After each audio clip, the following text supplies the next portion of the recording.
Hello everyone, welcome to my channel. आज हम ICT in teaching learning process के अंदर internet and learning online learning resource के बारे में पढ़ेंगे।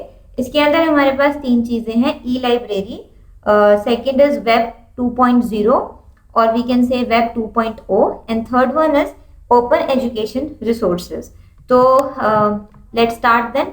इंटरनेट ने जो है एजुकेशन में एक बहुत इंपॉर्टेंट रोल प्ले किया है। स्टूडेंट जैसे कि कुछ भी होमवर्क मिलता है बच्चों को, तो वो जाकर सीधा नेट पर सर्च करते हैं और जो भी वहां से कंटेंट एकदम से उनको कंटेंट मिल जाता है। मतलब उनको अब कोई भी मेहनत करने की जरूरत नहीं पड़ती। तो हम कह सकते हैं कि इंटरनेट ने एक तरीके से हमारे काम को आसान भी किया है और एक तरीके से ये एक कह सकते हो कि डिसएडवांटेजियस भी है, क्योंकि बच्चे को कोई अपना दिमाग लगाने की जरूरत नहीं पड़ रही, उसको सारी चीज पहले से ही मिल जा रही है। ठीक है, तो हमेशा जब हम बात करते हैं किसी भी चीज की, कुछ ना कुछ उसके पॉजिटिव पॉइंट्स होते हैं और कुछ नेगेटिव पॉइंट्स होते हैं। तो इसमें हम पॉजिटिव पॉइंट्स के बारे में बात करेंगे। Internet and online learning resources में हम पहले बात करेंगे ई लाइब्रेरी की। तो आइए स्टार्टिंग पढ़ लेते हैं, क्योंकि बहुत लोग होते हैं जिनको राइटिंग समझ नहीं आती। तो मैं रीड कर देती हूँ। Internet has played a very important role in developing student interest in studies. It has given a platform to share knowledge, discover new things and enhance knowledge. ठीक है, तो इंटरनेट ने एक बहुत इंपॉर्टेंट रोल प्ले किया है student की knowledge को एनहांस करने में, उसको नई नॉलेज प्रोवाइड करने में और उसको अपने आइडियाज जैसे वो शेयर भी कर सकता है। क्योंकि आजकल जो है इंटरनेट में आप बोल सकते हो फेसबुक वगैरह आ गया है, तो उसके थ्रू भी बच्चे जो हैं वो शेयरिंग करते हैं, नई चीज़ें सीखते हैं, एनहांस करते हैं अपने नॉलेज को। ठीक है, अब पहली बात इसमें आ जाती है ई लाइब्रेरी। ई लाइब्रेरी का मतलब होता है इलेक्ट्रॉनिक लाइब्रेरी, या फिर आप कह सकते हो ऑनलाइन लाइब्रेरी, जहां पर आपको कोई भी कंटेंट चाहिए या कोई बुक आपको मार्केट में नहीं मिल रही, तो आप वहां से ई लाइब्रेरी से आराम से उस चीज को, किताब को डाउनलोड कर सकते हो, देख सकते हो। अब फॉर एग्जाम्पल कितने लोगों के पास इतना टाइम नहीं होता कि हम न्यूज़पेपर पढ़ें सुबह सुबह। ठीक है, लेकिन अब टेक्नोलॉजी की मदद से, इंटरनेट की मदद से हम कभी भी कहीं भी न्यूज़पेपर पढ़ सकते हैं। सिर्फ हमें अपने फ़ोन की ज़रूरत है और हमारे पास नेट होना चाहिए। सो बेसिकली ई लाइब्रेरी एक ऐसा इलेक्ट्रॉनिक डिवाइस है, बोल सकते हो इलेक्ट्रॉनिक लाइब्रेरी है, जहाँ पर सारे कंटेंट, जितनी भी चीज़ें हैं, जो भी आपको चाहिए वो सब कुछ अवेलेबल है। एजुकेशन में इसने एक बहुत इंपॉर्टेंट रोल प्ले किया है, क्योंकि जैसे बच्चों को भी कभी कभी किताब नहीं मिल पाती मार्केट में, तो ऑनलाइन वो चीज़ें सर्च कर लेता है, या फिर कोई क्वेश्चन आंसर्स नहीं मिल रहे किसी टॉपिक के, तो वहां से देख सकता है। तो ई लाइब्रेरी जैसे हमारी लाइब्रेरी होती है, बिल्कुल वैसा ही काम है। ठीक है, लेकिन फर्क सिर्फ इतना है कि हमें जो है लाइब्रेरी में, अगर हम ट्रेडिशनल लाइब्रेरी की बात करें, तो वहां पर हमें चल के जाना पड़ता है, किताब ढूंढनी पड़ती है, फिर टाइम निकालना पड़ता है कि सारा कंटेंट देखना पड़ता है, और उसके बाद जाके हमें कोई टॉपिक अच्छा खासा मिलता है, मटेरियल प्रिपेयर कर पाते हैं। लेकिन ई लाइब्रेरी के अंदर आपको बस एक क्लिक की ज़रूरत है और आपको जितना भी कंटेंट है वो एकदम से मिल जाएगा नेट पर। सिर्फ आपके पास क्या होना चाहिए, या तो आपके पास अपना फ़ोन होना चाहिए, इसके साथ साथ आपके पास इंटरनेट भी होना चाहिए। ठीक है, तो आइए पढ़ लेते हैं। E library means electronic library और डिजिटल लाइब्रेरी और online library where one can read, acquire knowledge anytime, anywhere with the help of net और internet। इसके अंदर books, e magazine, video, audios, e newspaper etcetera, ये सारी चीज़ें आ जाती हैं। ठीक है, एक और बात की, ये जो कंटेंट है ये मैंने नेट पर से कुछ देखा है, और जितना बाकी जो है वो मैंने किताब में से देखा है। ठीक है, तो अगर किसी को यहाँ से समझ नहीं आ रहा है तो वो नेट पर जाकर आराम से गूगल कर सकता है, या फिर वो किताब से भी पढ़ सकता है। ठीक है, मैंने किताब की हेल्प ली है और उसकी मदद से मैंने मटेरियल प्रिपेयर किया है। अब according to arms a digital, जैसे हम ये डेफिनेशन लिख सकते हैं, अगर कोई बीएड की प्रिपरेशन कर रहा है, बीएड 4th सेमेस्टर में है और उसको ICT in teaching learning process की किताब लगी है, तो वहाँ पर हमें कहा जाता है कि कुछ राइटर का या किसी की कोटेशन लिखो, तो हम ये लिख सकते हैं according to arms a digital library is a managed collection of information with associated, ये ना एसोसिएटेड है। ठीक है, ASSOCIATED TED, Associated Service where information is stored in digital format and accessible over a network। ठीक है, आप चाहें तो ये डेफिनेशन लिख सकते हैं, नहीं चाहें तो नहीं लिख सकते हैं, ठीक है। लेकिन अगर आप डेफिनेशन लिख रहे हैं तो बिल्कुल यही लैंग्वेज, यही चीज़ होनी चाहिए, क्योंकि ये किसी ने बोली है बात, ठीक है। और हम जो किसी ने बोली होती है बातें, उसको हम टू द पॉइंट बिल्कुल सेम उतारते हैं बीएड के एग्जाम में, है ना। हम अपनी लैंग्वेज नहीं ऐड कर सकते इसके अंदर, ठीक है। अब नेक्स्ट है रिक्वायरमेंट फॉर डिजिटल लाइब्रेरीज। अगर कभी डिजिटल लाइब्रेरीज की बात की जाती है तो उसमें कौन कौन सी चीज़ें होनी चाहिए, ज़रूरत क्या है जब हम डिजिटल लाइब्रेरी का इस्तेमाल करते हैं, ठीक है। कौन कौन सी चीज़ें होनी ही चाहिए। सबसे पहला कंप्यूटर होना चाहिए, या आप बोल सकते हो कि फ़ोन होना चाहिए आपके पास, नेटवर्क अवेलेबल होना चाहिए, ऑडियो विजुअल्स जैसे कलर टीवी, डीवीडी एक्सेट्रा, उसके साथ सॉफ्टवेयर, ठीक है। Any suitable software which is interconnected and suitable for LAN and वैन connection. Now next is advantage of digital library. मतलब डिजिटल लाइब्रेरी ने हमारी लाइफ में या एजुकेशन में क्या इंपॉर्टेंट रोल प्ले किया है, और इसको हम एजुकेशन में क्यों पढ़ रहे हैं, आईसीटी के अंदर क्यों पढ़ रहे हैं, है ना। क्योंकि हमें तो बीएड में इसके आईसीटी के रिलेशन में ही लिखनी है सारी बातें, और एजुकेशन से रिलेट करके ही लिखना है। तो हम जितने भी पॉइंट्स होंगे वो हमें एजुकेशन के हिसाब से ही लिखना पड़ेगा, ठीक है, कि एजुकेशन में इस चीज़ ने, डिजिटल लाइब्रेरी ने क्या इंपॉर्टेंट रोल प्ले किया है। तो सबसे पहला है नो फिजिकल बाउंड्रीज।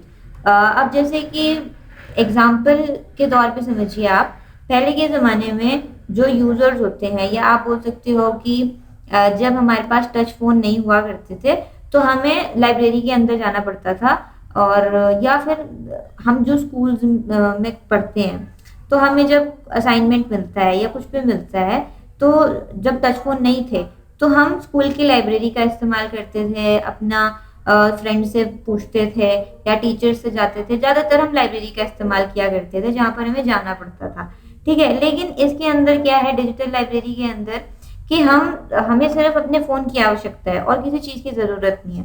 हम सिर्फ फ़ोन का यूज़ करके ही जो भी टॉपिक हमें दिया गया है, हम एकदम से असाइनमेंट जो भी मिला है हमें करने के लिए, वो हम एक क्लिक पर हम सर्च कर सकते हैं, है ना। तो नो फिजिकल बाउंड्री, इसमें कोई फिजिकल बाउंड्री नहीं है। The user of digital library need not to go to library for information, they just need to have a good internet connection and a computer और अ फोन। बस आपको ज़रूरत है कि एक गुड इंटरनेट कनेक्शन होना चाहिए आपके पास, और एक कंप्यूटर या फिर आपके पास फ़ोन होना चाहिए जिसकी मदद से आप कंटेंट को लिखेंगे, ठीक है। दूसरा है round the clock availability. Round the clock availability का मतलब होता है कि जो ई लाइब्रेरी है वो 24/7 अवेलेबल है, ठीक है। जैसे जो लाइब्रेरीज होती है, ट्रेडिशनल लाइब्रेरी जो हमारे आसपास बनी हुई होती है, उसमें क्या है कि हमें जाना पड़ता है और वहाँ पर हमें फिर किताबें ढूंढनी पड़ती है। हालांकि हमें लाइब्रेरी में बहुत नॉलेज मिलती है, लेकिन अब काफ़ी, जैसे हमारा जो टेक्नोलॉजी का ज़माना आ गया है, तो इसकी वजह से हम थोड़े आलसी भी हो गए हैं। हम सोचते हैं कि हम क्यों जाएं, हम क्या करना है, और एक टाइम के बाद फिर लाइब्रेरी भी बंद हो जाती है। तो लेकिन यहाँ पर ई लाइब्रेरी में आपको एक फ़ायदा ये है कि आप कभी भी जिस भी टाइम आपको चाहिए कि मुझे ये कंटेंट चाहिए है, अवेलेबल होना चाहिए, तो आप कहाँ से ढूंढोगे उसको। अब लाइब्रेरी तो बंद है, तो आप क्या है, ई लाइब्रेरी का इस्तेमाल कर सकते हो। ये इसका बहुत बड़ा बेनिफिट है कि जब भी चाहें आप तब इस्तेमाल कर सकते हो ई लाइब्रेरी का। ये 24/7 अवेलेबल होता है ना। बस आपको क्या है, एक इंटरनेट की आवश्यकता पड़ती है, और अपना फ़ोन या कंप्यूटर के मदद से आप कुछ भी, कोई भी चीज़ किसी भी वक्त ढूंढ सकते हो, चाहे आप कहीं भी हो, ठीक है। तीसरा है कॉस्ट। जैसे कि हम जब बात करते हैं ट्रेडिशनल लाइब्रेरी की, या जो लाइब्रेरी स्कूल्स में होती हैं, इंस्टीट्यूट में होती है, कॉलेजेस के अंदर होती हैं, उसमें जो है उसके मेंटेनेंस का बहुत कॉस्ट जाता है। फिर हमें उसके जो स्टाफ लगाए गए हैं उनके अंदर, उनको भी पैसे देने पड़ते हैं। किताब का भी बहुत ध्यान देना पड़ता है, क्योंकि किताब की मेंटेनेंस भी बहुत ज़रूरी है। और फिर अगर हम लाइब्रेरी को रेंट पर लेते हैं, तो जैसे लाइब्रेरी को मतलब कि रूम को अगर रेंट पर लेते हैं तो उसका भी हमें फीस देना पड़ता है। मतलब हमें हर चीज़ की मतलब पैसे देने पड़ते हैं एक तरीके से। लेकिन अगर डिजिटल लाइब्रेरी की बात करें तो इन सारी चीज़ों की हमें ज़रूरत नहीं पड़ती है ना, क्योंकि ये ऑनलाइन है ये सारी चीज़ें। द कॉस्ट ऑफ यहाँ पर आएगा, the cost of maintaining a digital library is much lower than that of a traditional library. A traditional library must spend a large amount of money on paying for staff, books, maintenance, rent and additional books. Digital library do not do away with these fees. DL का मतलब है digital library, ये मैंने short form में लिखा है। Then fourth is multiple access, मतलब इसमें जैसे फॉर एग्जांपल कि कोई दो बच्चे हैं 7th क्लास के और उनको साइंस की किताब चाहिए, वो लाइब्रेरी में जाते हैं और साइंस की सिर्फ एक ही किताब है तो वो किसी एक ही बच्चे को मिलेगी, है ना। अब जो दूसरा बच्चा है उसका तो फिर लॉस हो जाएगा, वो कैसे पढ़ेगा, क्या करेगा, है ना। मतलब एक तरीके से उसका टाइम वेस्ट ही हो गया, है ना। लेकिन अगर हम डिजिटल लाइब्रेरी की बात करें, ई लाइब्रेरी की बात करें या ऑनलाइन लाइब्रेरी की बात करें, तो हमारे पास फ़ोन है, अगर वो भी उसके फ़ोन में भी वही चीज़ आएगी, मेरे फ़ोन में भी वही चीज़ आएगी, तो हम उस मतलब सेम रिसोर्स, एक ही चीज़ हम बहुत सारे लोग एक ही टाइम पर इस्तेमाल कर सकते हैं, देख सकते हैं, ठीक है। The same resource can be used by a number of users at the same time. Next है अपडेटेड इंफॉर्मेशन। अब जो हमें ई लाइब्रेरी में जो कंटेंट मिलता है, जो इंफॉर्मेशन हमें मिलता है वो अपडेटेड होता है, बार बार चेंज होता रहता है, क्योंकि बार बार न्यू चीज़ें आती जा रही हैं, तो इन्फॉर्मेशन भी अपने अकॉर्डिंगली ही अपडेट होता रहता है। लेकिन अगर हम ट्रेडिशनल लाइब्रेरी की बात करें तो एक किताब में अगर कुछ अपडेट करना हो तो वो अगले साल ही होता है या मतलब लेट होता है, लेकिन अगर हम ई लाइब्रेरी की बात करें तो वो विद इन अ सेकेंड हो जाता है। मान लीजिए आज कुछ बात हुई और कल उसमें कुछ एडिशन हुआ तो तुरंत अगर आप ऑनलाइन देखोगे तो तुरंत आपको ई लाइब्रेरी के अंदर आपको वो चीज़ एडिशन जो है, जो भी चेंज किया गया है वो मिल जाएगा। लेकिन किताब में कैसे मिलेगा, जो लाइब्रेरी में है उसमें तो बनाने में टाइम लगेगा, पहले उसको बनाएंगे राइटर्स, फिर उसमें लिखेंगे कंटेंट, फिर बुक उस पर जाएंगी शॉपकीपर्स के पास, फिर वहाँ से लाइब्रेरीज में आती हैं, तो ऐसे ऐसे क्या वो अपडेटेड जो इन्फॉर्मेशन है वो पुरानी हो जाती है एक तरीके से, और वो हमें लेट ही मिलती है। तो ये एक एडवांटेज है ई लाइब्रेरी का। 6 है रूम्स आर नॉट रिक्वायर्ड। अब सबसे बड़ी चीज़ है कि ई लाइब्रेरी क्या है, ऑनलाइन है, हर जगह हर किसी के फ़ोन पर अवेलेबल है, हर कोई किसी भी वक्त उसको इस्तेमाल कर सकता है, तो उसको रूम की ज़रूरत नहीं है। और रूम की ज़रूरत नहीं है तो इसका मतलब पैसे भी बच रहे हैं एक तरीके से। लेकिन ट्रेडिशनल लाइब्रेरी में रूम की ज़रूरत पड़ती है, जहाँ पर हमें किताब रखना पड़ता है और सिटिंग अरेंजमेंट की भी ज़रूरत पड़ती है। अगर बच्चे पढ़ेंगे तो कहाँ पढ़ेंगे, बैठ कर ही पढ़ते हैं। इसके अलावा स्टाफ की ज़रूरत पड़ती है। तो ये सारी चीज़ें क्या हैं, ये सारी चीज़ें ई लाइब्रेरी के अंदर ज़रूरी नहीं होती, मतलब इनकी इन सब चीज़ों की ज़रूरत नहीं पड़ती। तो ये रहा ई लाइब्रेरी और इसमें हमने एडवांटेज के बारे में बात करी। अब हम नेक्स्ट पढ़ते हैं वेब 2.0। तो वेब 2.0 क्या है, एक वेबसाइट है।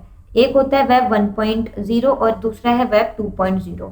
इसमें मेन डिफरेंस क्या है कि जो वेब 1.0 है, इसमें जो वेब डेवलपर होता है, जो वेबसाइट पर लिखता है, वो अपने कंटेंट को डाल देता है ताकि दूसरे बंदे पढ़ सके आराम से। लेकिन वो किसी भी दूसरे यूज़र को ये अलाउ नहीं करता कि वो मेरे जो वेबसाइट है उस पर लिखे कुछ भी, ठीक है। वो जैसे मैंने फॉर एग्जांपल कोई वेबसाइट खोला और मैंने अगर मैं वेब 1.0 की बात करूं तो मैंने किसी का वेबसाइट खोला, वहाँ से कंटेंट पढ़ा और मुझे कुछ कंटेंट लिखना है अपना उसी के ऊपर, तो मैं नहीं लिख सकती। वेब 1.0 में ये चीज़ अवेलेबल नहीं है। लेकिन जब हम वेब 2.0 की बात करते हैं तो ये एक ऐसी वेबसाइट है जहाँ पर इंफॉर्मेशन जो है वो शेयर होती है। मतलब जो वेब क्रिएटर होते हैं वो अलाउ करते हैं दूसरों को कि वो अपना कुछ कंटेंट मतलब उनकी वेबसाइट पर लिख सकते हैं दूसरे, ठीक है। तो यही मेन डिफरेंस है। तो आइए पढ़ लेते हैं। वेब 1.0 वेब क्रिएटर और developer use to write the content on his or her website page, and the user were not allowed to write any content on that website. But in web 2.0 there is an exchange of information with anyone and everyone. मतलब यहाँ web 2.0 में कोई भी कभी भी information exchange हो सकती है, मतलब अगर किसी ने वेबसाइट क्रिएट किया है और मैं उस वेबसाइट पे लिखना चाहूँ अपना कोई कंटेंट, तो मैं आराम से लिख सकती हूँ। वो हमें परमिशन देता है कि हाँ, आप अपना कुछ कंटेंट मेरे वेबसाइट पे डाल सकते हो, जैसे विकिपीडिया हो गई, है ना, या फेसबुक हो गया। In Web 2.0, we publish data and information to internet by web identity such as Facebook and Wikipedia. अब हम कुछ इसके फीचर्स के बारे में बात कर लेते हैं कि वेब 2.0 के क्या क्या फीचर्स हैं। सबसे पहला है available at any time any place. Second है learner can actively be involve in knowledge building. Third है वैरायटी ऑफ मीडिया। फोर्थ है can create dynamic learning communities. So I hope ये फीचर्स बहुत ईजी है, सबको समझ में आ गए होंगे। ये है एडवांटेजेस ऑफ वेब 2.0। ये मैं लिखना भूल गई हूँ, लेकिन जो मैंने फीचर्स बताए वो भी आप इन एडवांटेजेस के अंदर लिख सकते हैं, उसमें कोई प्रॉब्लम नहीं है, कुछ गलत नहीं होगा, ठीक है। नेक्स्ट है इनोवेटिव लर्निंग एनवायरनमेंट। तो स्टूडेंट और टीचर के बिटवीन एक इनोवेटिव लर्निंग एनवायरनमेंट डेवलप करता है वेब 2.0। इससे क्या होता है कि जो स्टूडेंट है वो अपने व्यूज़ को शेयर कर सकते हैं, ठीक है। वो अपने जो भी कंटेंट है, जो भी उन्होंने लिखा है, उसको शेयर कर सकते हैं, उसे दूसरा बच्चा देख सकता है, वो भी अपनी बातों को लिख सकता है। तो एक तरीके से शेयरिंग हो जाती है। और एक तरीके से वो जो स्टूडेंट्स हैं वो क्या हो रहे हैं, वो लर्निंग के अंदर एंगेज हो रहे हैं, उनके अंदर इंटरेस्ट डेवलप हो रहा है, उनके अंदर क्यूरियोसिटी आ रही है कि मैं भी पढ़ूंगा, मैं भी जानूंगा, ठीक है। तो if web 2.0 technology are used in classroom faculty and students become a part of it, they have the opportunity to be an active part of class. It means they are sharing subjects related, blogging, or having a presence on social network related to subjects. It can involve engage the faculty and students in innovative learning and allow them to become an integral part of web 2.0 या फिर आप बोल सकते हो web 2.0। Next है collaborative learning. Collaborative learning का मतलब होता है लर्निंग एंड ग्रुप, और एक तरीके से ये एनहांस करता है कोलैबोरेटिव लर्निंग को। क्यों एनहांस करता है कोलैबोरेशन को? क्योंकि यहाँ पर स्टूडेंट जो है अपने व्यूज़ लिख सकते हैं, लर्निंग को एनहांस कर सकते हैं, एक हेल्दी कंपटीशन डेवलप हो सकता है स्टूडेंट के बिटवीन। जब हेल्दी कंपटीशन डेवलप होता है तो स्टूडेंट के अंदर क्यूरियोसिटी जागती है कि वो कैसे मेरे से आगे बढ़ गया, यार उसने भी तो इतना ही पढ़ा था, मैंने भी इतना ही किया था, उसका कंटेंट ऐसा कैसा है जो उसको इतने अच्छे नंबर मिल गए। तो एक तरीके से उसके अंदर कंपटीशन जागता है कि और अच्छा क्रिएट करूं ताकि मेरे जो है लर्निंग पावर जो है मेरी एनहांस हो सके, ठीक है। और एक तरीके से उनका इंटरेस्ट डेवलप होता है पढ़ाई के अंदर। नेक्स्ट है सप्लीमेंट फॉर शाय स्टूडेंट। कुछ स्टूडेंट्स क्लासरूम के अंदर शाय होते हैं, जो कि आंसर उनको पता होते हैं लेकिन वो जवाब नहीं देते, या कह सकते हैं कि वो बहुत अच्छा कंटेंट क्रिएट कर सकते हैं किसी टॉपिक के ऊपर, लेकिन वो नहीं कर पाते, या करते भी हैं लेकिन वो नहीं बोल पाते, वो थोड़े शाय होते हैं, थोड़े शर्मीले होते हैं। कुछ होते हैं ऐसे, हर क्लास में आपको ऐसे बच्चे देखने को मिलेंगे। लेकिन अगर हम वेब 2.0 टेक्नोलॉजी की बात करें तो इसमें क्या है, बच्चे अपने कंटेंट को लिख सकते हैं। जो शाय स्टूडेंट है वो भी अपने कंटेंट को लिखेगा, तो इससे क्या होगा, एक तरीके से उसकी नॉलेज एनहांस होगी और उसका जो शर्मीलापन है वो एक तरीके से खुलेगा, वो इंटरेक्टिव पावर जो है उसकी वो बढ़ेगी, और धीरे धीरे वो खुलते खुलते क्लासरूम के अंदर भी खुलना चालू हो जाएगा, ठीक है। उसके बाद है knowledge on demand. Knowledge on demand का मतलब है कि यहाँ पर शेयरिंग की बात की गई है कि स्टूडेंट जो है वो अपने नॉलेज को शेयर करते हैं, एनहांस करते हैं, और धीरे धीरे अपनी नॉलेज को बिल्टअप करते हैं और एक दूसरे से गेन करते हैं नॉलेज को, ठीक है। ये हो गया नॉलेज ऑन डिमांड। अब है हमारे पास open educational resource. Open education resource क्या होता है कि जैसे वीडियोस हो गई, या आपको किसी चीज़ के बारे में पता करना है तो आप गूगल करते हो, तो वहाँ उस चीज़ के बारे में जितनी भी इंफॉर्मेशन आती है ना, वो हो गई आपकी ओपन एजुकेशन रिसोर्स। मतलब जितनी भी रिसोर्स जो कि अवेलेबल है नेट पर, वीडियोस के फॉर्म में, या मतलब टेक्स्ट बुक के फॉर्म में, या आप बोल सकते हो कि गूगल पे जितनी भी चीज़ें अवेलेबल हैं, वो सारा क्या है, वो ओपन एजुकेशन रिसोर्स है, ठीक है। तो आइए पढ़ लेते हैं थोड़ा ओपन एजुकेशन रिसोर्स क्या होता है। Open education resource OER are freely accessible open licence text media and other digital assets that are useful for teaching and learning and accessing as well as for research purpose. It is leading trends in distance educational, open and distance learning domain as a consequence of the openness movement. तो जितनी भी चीज़ें हमें available होती हैं, चाहे वो Google पे हो या जहाँ या वीडियोस के फॉर्म में हो या रिटन कंटेंट के फॉर्म में हो, वो ओपन एजुकेशन रिसोर्स के अंदर आ जाती हैं. Open education resource include full courses material, modules, test videos, text books etcetera. अब हम बात कर लेते हैं कुछ एडवांटेज या बेनिफिट्स की OER की. तो पहला है creating OER lowers cost of educational material. Next है continuous improvement in quality. Third is development innovative. ये इनोवेटिव है, इनोवेशन लिख दिया है मैंने, इनोवेटिव होगा. नेक्स्ट है sharing and modifying learning content for special use. So I hope ये वीडियो आपको समझ में आई होगी और आपके लिए ये वीडियो हेल्पफुल रही होगी. प्लीज़ लाइक करना, शेयर करना और सब्सक्राइब करना चैनल को, और इसी तरीके से आप अपना प्यार देते रहे. Thank you for watching the channel.